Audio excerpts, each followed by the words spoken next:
오늘 본문에서 제일 많이 나오는 단어가 무엇이죠?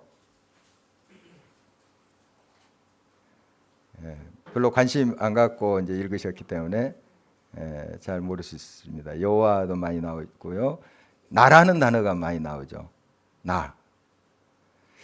한번 2절만 보더라도 한 10개 가까이 나와요. 2절을 같이 한번 읽어볼까요? 시작. 여호와는 나의 반석이시요 나의 요새시요 나를 건지시는 이시요 나의 하나님이시요 내가 그 안에 피할 나의 바위시요 나의 방패시요 나의 구원의 뿌리시요 나의 산성이시로다. 나라는 단어가 많이 나오죠.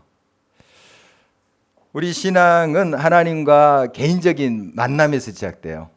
물론 공동체적인 이제 신앙 고백이 있고 또 공동체적인 신앙이 돼야 돼요.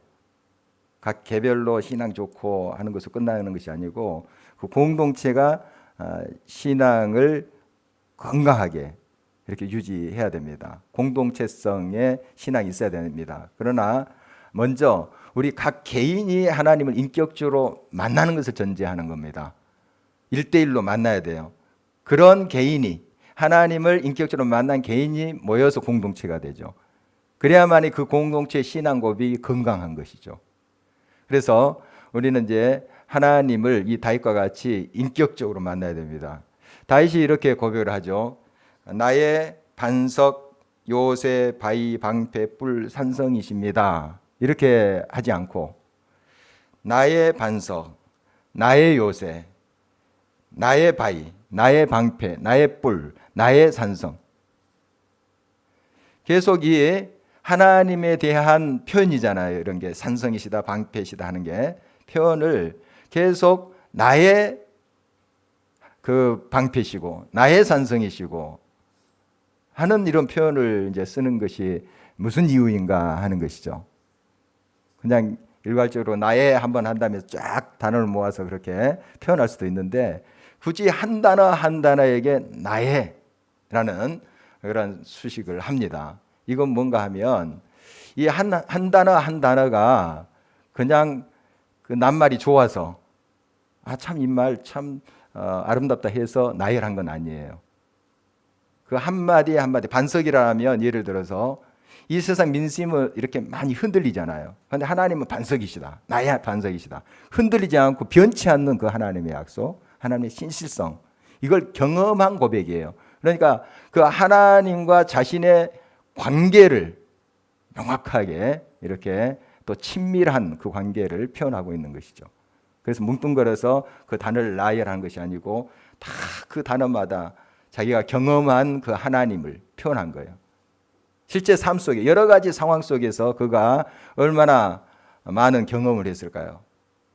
정말 피할 요새시다. 오늘 이제 본문 말씀 보면 굉장히 이 다윗이 어려운 상황에 있는 것으로 보여요. 또 표절을 보더라도 원수들이 막 공격하고 그런 것을 이제 보게 되는데 참 힘든 그런 상황입니다.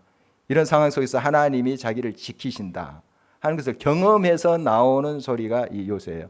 일반 시도 시인들이 이 시어를 고를 때 그냥 여기 좋은 단어 있네, 아름다운 말 있네 하고 그냥 집어넣은 게 아니잖아요.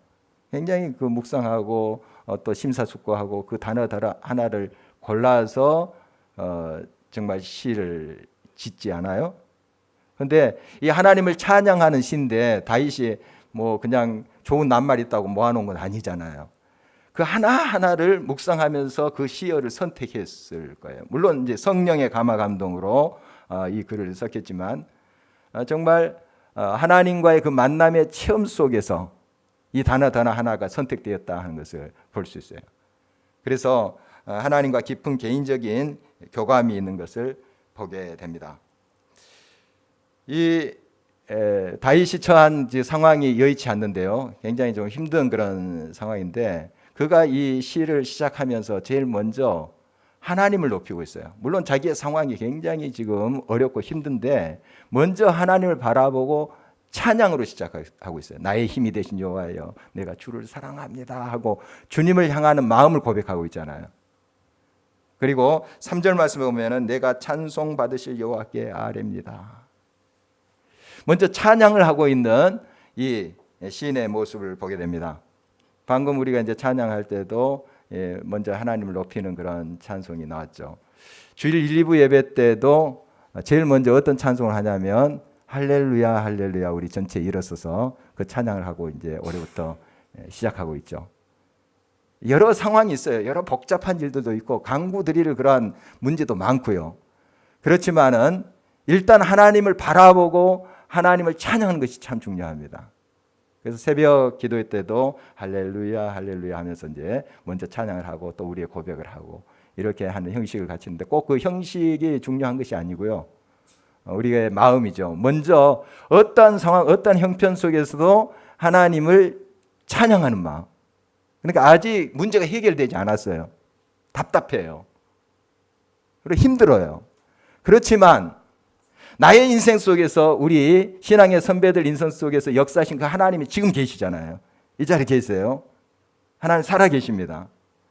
그 하나님이 그 신실하신 하나님 지금도 내게 신실한 것을 믿는 거예요. 문제는 내가 해결이 안 됐을지도 모르겠습니다. 아직까지 다 그 문제를 이해할 수도 없어요. 그러나 신실하신 하나님 우리가 믿는 거예요. 그 하나님. 예전에 나의 문제를 풀어주신 하나님 또 나의 신앙의 선배들 삶 속에서 역사하신 그 하나님이 동일하신 그 하나님이 지금 이 자리에 계신다. 나와 함께 하신다. 이걸 바라보면서 찬양하는 거예요. 그러다 보면 하나님과 딱 연결이 되잖아요. 하나님과 집중해서 찬양을 하게 되면 이게 찬양의 능력이에요. 그러면 내 사정과 형편을 이제 그때서 하나님께 고백하게 되는 거예요. 오늘 또 그 시편의 형식을 따르고 있는데요. 이 시편을 보면 이런 구조가 많습니다. 시인의 상황이 참 힘들고 고통스럽고 어려운데 먼저 찬양을 해. 내 영혼아 여호와를 찬양할지다 이렇게. 내 속에 있는 것들아 여호와를 찬양할지다 한 다음에 자기의 안타까움, 자기의 문제를 이제 고백해요. 하나님 이렇습니다. 이렇게 안타깝습니다 하고 고백하고 나중에 이 기도를 들어주신 것을 믿습니다 하고 또 찬양해요. 여러분 이런 식으로 우리가 찬양을 해야 됩니다. 하나님 앞에 늘 찬양의 자세로 나가는 것이 참 중요해요. 찬양할 때 그 찬양의 역사하시는 하나님이 우리의 모든 삶의 어둠을 물리쳐 주십니다. 나의 결심이 아니에요. 나의 의지가 아닙니다. 내가 바라보고 부르짖고 찬양하는 그분이 찬양 속에 계셔서 역사하시는 거예요. 여러분의 삶을 밝혀주시고 길을 내주시는 거예요. 우리 여기 찬양팀 이름이 뭐죠? 코람데오. 하나님 앞에서 하는 라틴어인데요. 하나님 앞에서 코람데오 찬양팀. 얼마나 정말 하나님을 찬양하고 하는 모습 귀하시죠? 그렇게 보이십니까? 대답이 조금 시원찮죠. 갑자기 제가 질문을 해서 대답이 시원찮은 것 같은데 어때 귀하죠? 네 됐습니다. 우리 그 중에 유범 집사님, 김미랑 원사님 부부십니다. 우리 초창기부터 찬양 팀을 해왔어요. 쉽지 않거든요, 사실. 13년, 14년째 이렇게 한다는 게 쉽지 않아요. 그 자리를 지킨다는 게. 물론 다른 분도 기여하시지만. 그리고 그 이전의 교회에서도 찬양을 계속 해오고 인도도 하시고 그런 또 분이신데요. 유범 집사님 초기에 여기서 찬양 인도하셨어요. 찬양 예배를 했거든. 그때는 3부 예배를 하지 않고 찬양 예배 때 찬양 인도를 하셨는데 예배 끝나면 처음 오신 분들이 참 찬양의 은혜를 많이 받았다 이런 고백들을 많이 하셨어요. 그리고 그 앞에 찬양 인도하신 분이 부목사냐 이렇게 했어요. 부목사냐. 목사님 같았거든요. 목사님 같았는데 이제 같았다. 거기에 상처받지 마시고 한 5년 엘살바도르 갔다 오셨죠? 6년이죠? 6년이군요. 6년 저 라틴 아메리카 엘살바도르에서 이제 파견 근무를 하셨어요. 돌아왔는데 옛날 영성이 아닌 거예요.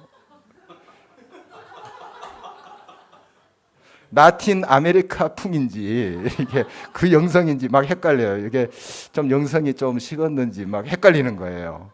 근데 요즘 옛날 영성이 돌아온 것 같아요.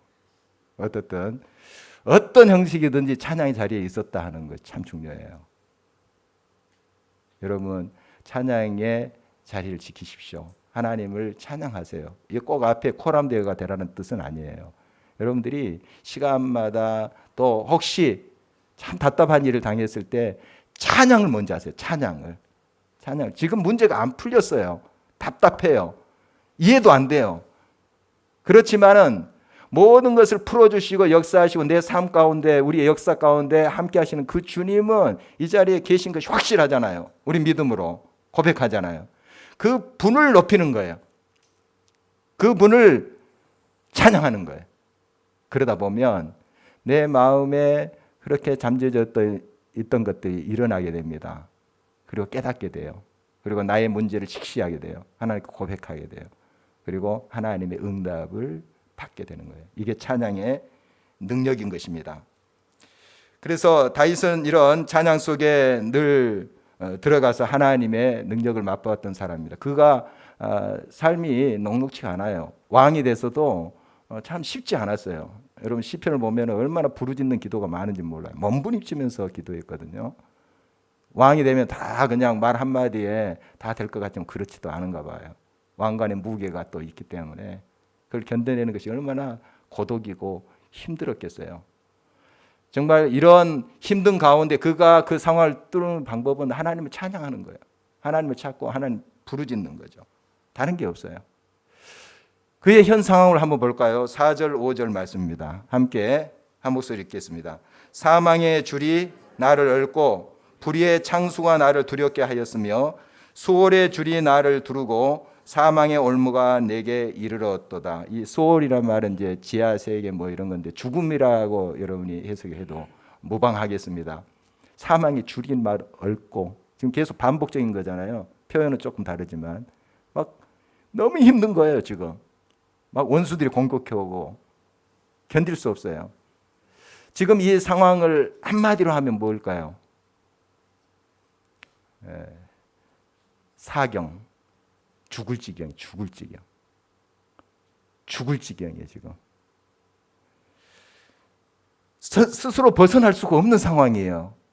어느 정도 돼야지 내가 벗어나기도 하고 몸부림쳐서 기어 나오기도 하고 할 수 있을 텐데 그 웅덩이에서 헤어날 수가 없는 거죠. 그 올무에서 벗어날 수가 없어요. 스스로. 그런 상황이에요.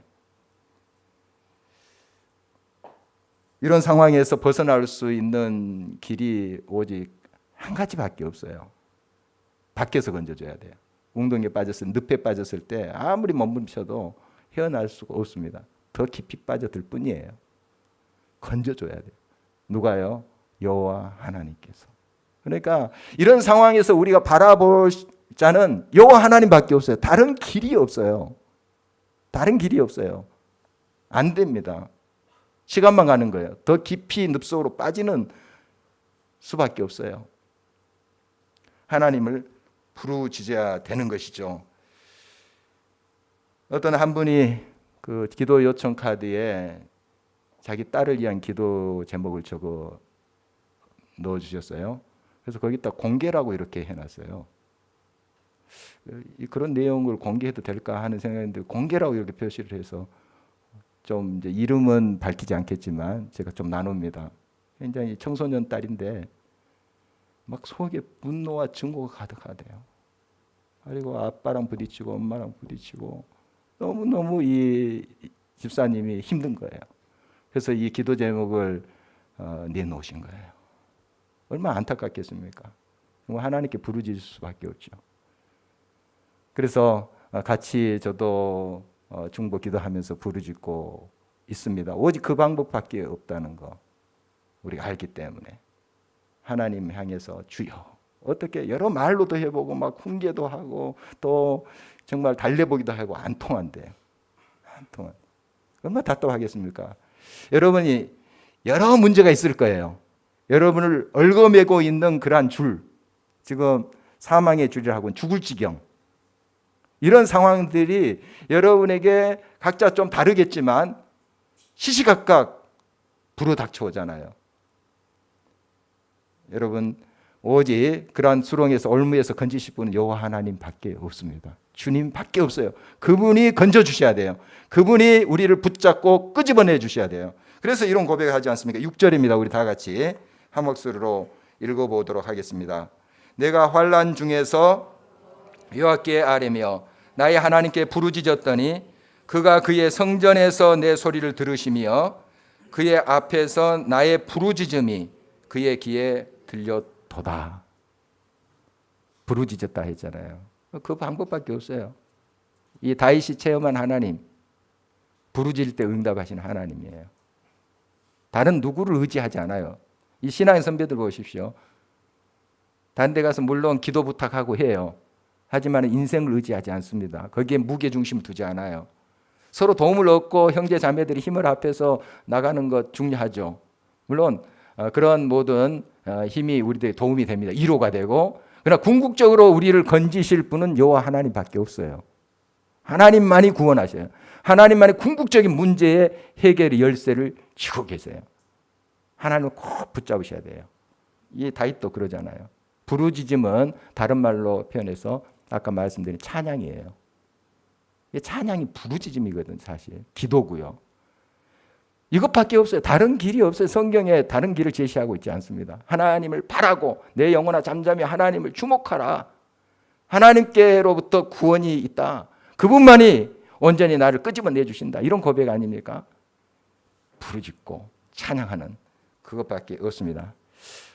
화재, 응급환자, 응급의료 정보를 얻기 위해서 어느 번호로 전화해야 될까요? 119.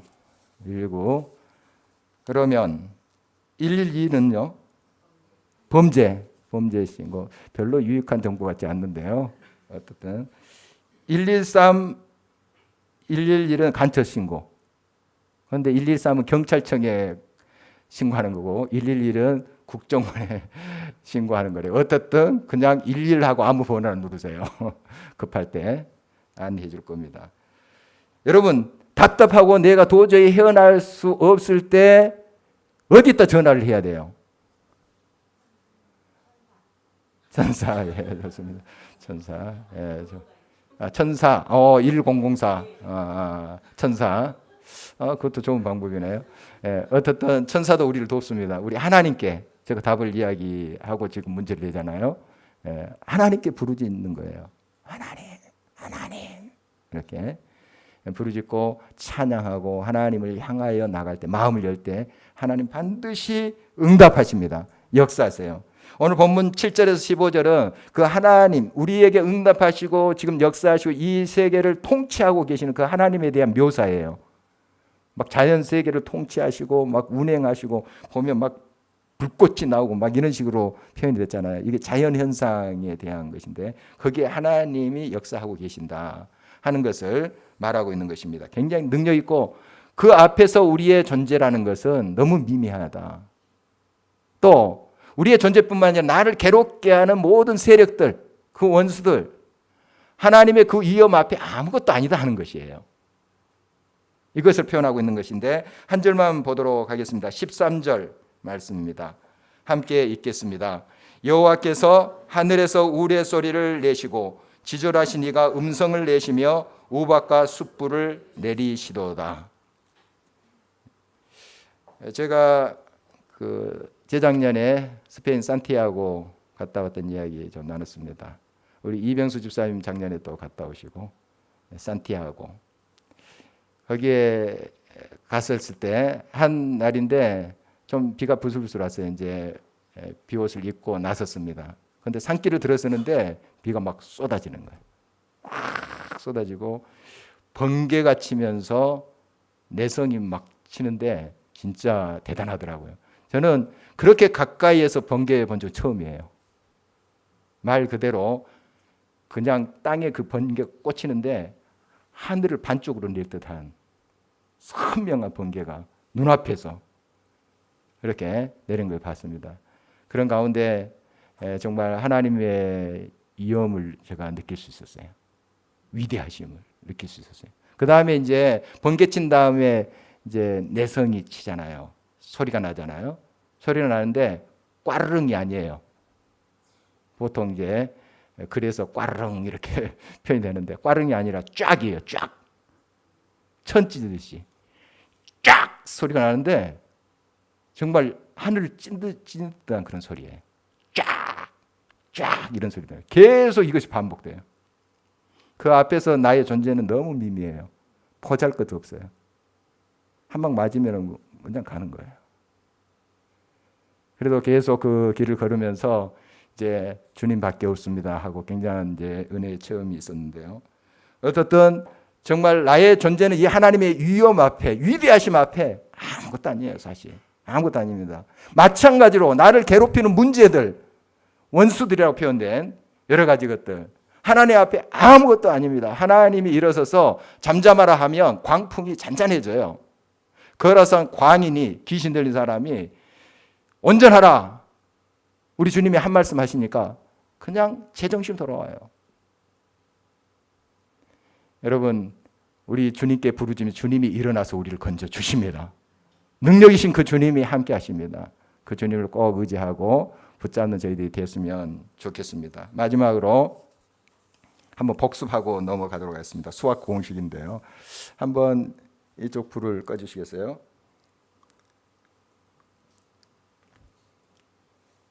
도움의 공식, 도움의 공식입니다. 1 더하기 1 뭘까요? 복잡하게 생각하지 마세요. 2입니다. 2 맞죠? 자, 조금 더 난해한 문제입니다. 1 더하기 100 갸우뚱한 사람들이 있는데요. 101 너무 어렵게 생각하지 마시고 조금 더 난해해요. 조금 더 난해한데. 자, 1 더하기 무한대 저 팔자 이렇게 눕혀놓은 게 무한하다, 한이 없다 이런 표시거든요. 자, 1 더하기 무한대. 무한대. 옛날 초등학교 때 공부 잘하신 것 같아요. 자, 그 다음에 100 더하기 무한대는요. 역시 무한대예요.